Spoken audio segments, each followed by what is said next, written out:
Was there a little bit inside you that thought, why take? Is it a risk? Why take the risk? Look, it is a risk because it's undoubtedly a risk.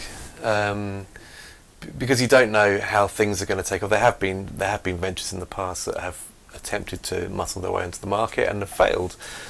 I think this is slightly different because they've been very aggressive in their recruitment, and they've recruited people of the calibre of Danny Taylor and Ollie Kay, George Corkin, Adam Crafton, Jack Pitt-Brooke, David Ornstein, Michael Cox. These are all Rafa Honigstein. These are sort of known names in terms of the nationals, but they've also been quite shrewd in their recruitment of leading local journalists who know their patches. I mean, James Pearce in Liverpool and Phil Hay in Leeds are the ones that are always cited. But Phil Hay's an absolute cult figure around Leeds, isn't he? He's a legend. Yeah, and he'll bring a lot more clout than I will, just because of the look at the sheer number of Twitter followers he's got, let alone the quality of journalism that he generates. Try and get him on this. Well, maybe now you'll get him. Absolutely not. But I mean, look, he's that is, I think that's quite shrewd. It's what they did in the States when they recruited heavily from local desks to cover American sports in general, and it'll be intriguing to see how it all works out. I mean, they've taken an excellent desk, as in the editorial staff and subbing staff. They've done things the right way and in quite an impressive way to date, and we're all sort of. Yeah, we're all looking forward to getting on board. I mean, from The Guardian alone, my colleagues Stu James and Amy Lawrence and Danny have all decided to do this, and which in some ways, I guess, is nice for us because we sort of know some of the guys and girls around you. That we know. Yeah, absolutely. Yeah, and but it's going to be intriguing. It'll be interesting to see how it all works out. You mentioned. They've been so aggressive, and it's not just newspaper journalists as well, is it? They've got Adam Leventhal from Sky Sports News now. Yeah. They're recruiting people for video, and if you are watching The Athletic, I am available. But yeah, so they've been extremely aggressive, and it must. How have the big papers handled that? And not just papers. How do you think people at Sky Sports News are handling it as well? Because they've already got 455,000 subscribers.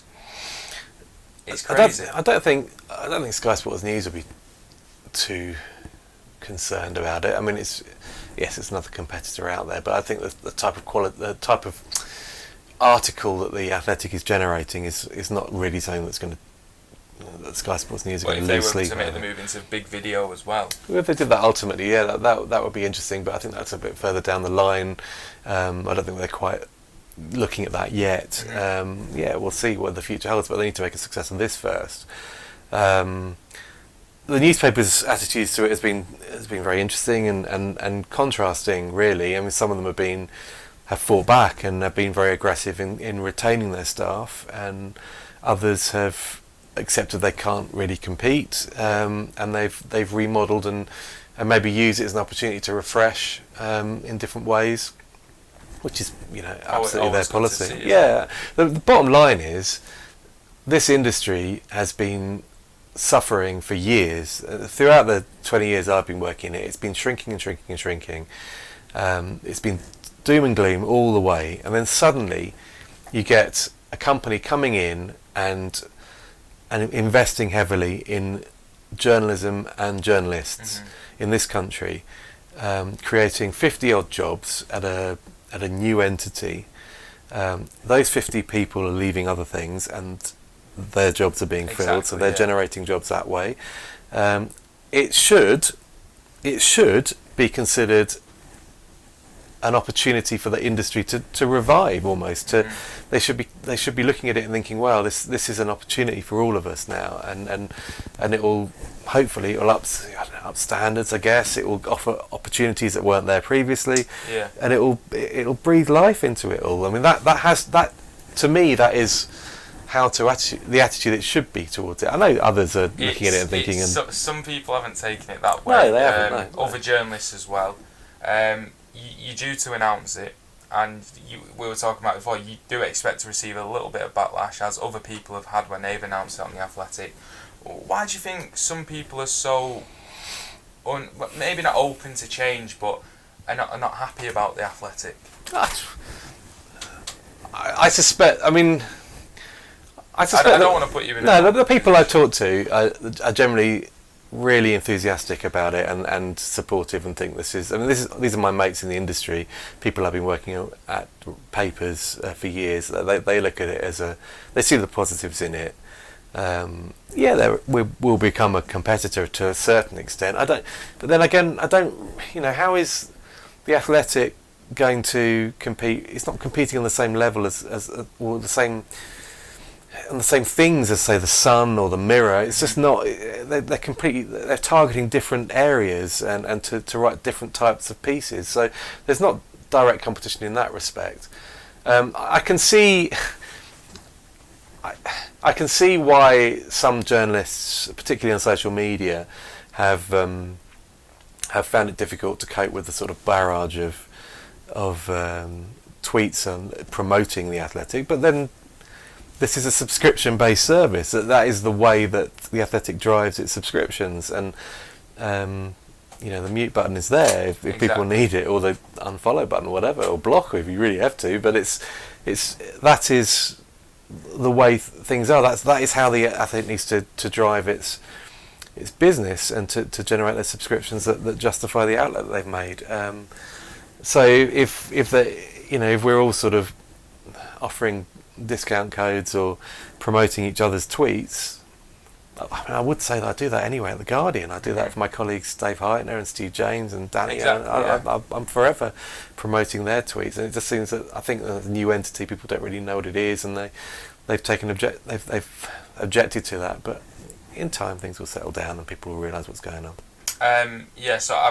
You'll see Dom announce himself. It's like a football sign, isn't it? The Athletic shirt like that. I've already been sort of semi-announced anyway. I mean, in the way that they've announced all their staff are going to be on the launch day back in August. But I don't think. Yeah, I know I'm doing this video, but I'm not self-promotion isn't exactly my thing. I know. And I sincerely hope you just enjoy yourself at The Athletic. Going back to your career, what would you say so far has been your best moment in journalism? I know it's going to be hard to just put it into one thing, really, but if you could pick one. I've been unbelievably privileged in terms of I've been to events that I'd never dreamed I would ever get a chance to do. I've been to Champions League finals. I was in Istanbul in 2005. I was. That was amazing. Well, yeah, it doesn't get any better in terms of the drama of a football match than that night. I was in Munich in 2012 and Moscow in 2008. They're all. I've been at World Cups. I've been to European Championships. I was, if the Russia World Cup was my last World Cup covering England, then what a way to go out. They perform and they get to a semi-final. In terms of journalistically, what I've been most satisfied with is actually. I've cited two pieces. There was a piece in the build-up to Euro 2016 when The Guardian gave me a week to go to Paris and talk to victims of the terror attacks at the Stade de France in 2015. And we did video. We did probably a 5,000 word piece, talking to government ministers, talking to a victim whose wife was left in a wheelchair, going back around the scene, which I think was a powerful piece, and one that I'm very proud of, and The Guardian were pleased with, and to be honest, the man that we were talking to sent a message through that the like of which I've never seen. Just the strength of character that he had to come through what he had to go through, he and his wife had to go through that night, and to send it to sort of get words of appreciation from him meant a lot. That's an absolutely incredible moment. It was madness. I mean, when we went there, bearing in mind that the attacks happened in 2015, late 2015, I think, and we went there in April 2016, so just a couple of months before the start of the Euros, and the signage on the gates around the Stade de France still had the shrapnel damage in them. You could see where, you know, the bomb, the nuts and bolts that had been in the bombs had damaged the signs, and the lamppost. There was just, you know, gouges out of this lamppost that he'd been standing next to outside the McDonald's on the corner from the Stade de France. And that we'd sort of wandered around the area. I'd got there the day before. We wandered around the area. We saw the marks up on the signs, but we couldn't really see any particular damage on any of the on the pavements or the lampposts. And he turned up and he went straight to it and said, "This is where that happened. This is where that happened." It's it's an unbelievable moment, and as I say, to get him saying thank you for writing that piece was just like, bloody hell, that means something. And the other thing was Stephen Coulter, which I know that Stephen has he opened up to us about gambling and drink and depression, or addiction and depression. The sort of the aspects of his life that had really prevented him from fulfilling his potential as an England international from 2012.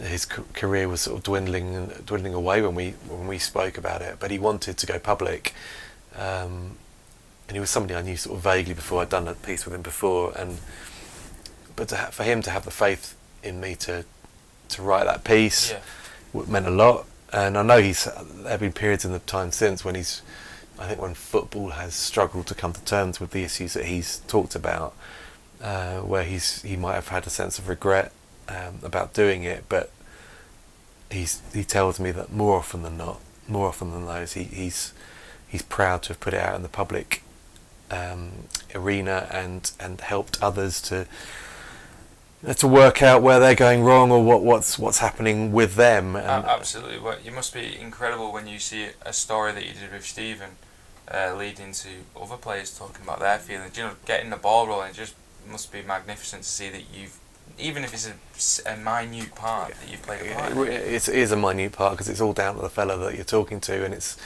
he has to have the faith and he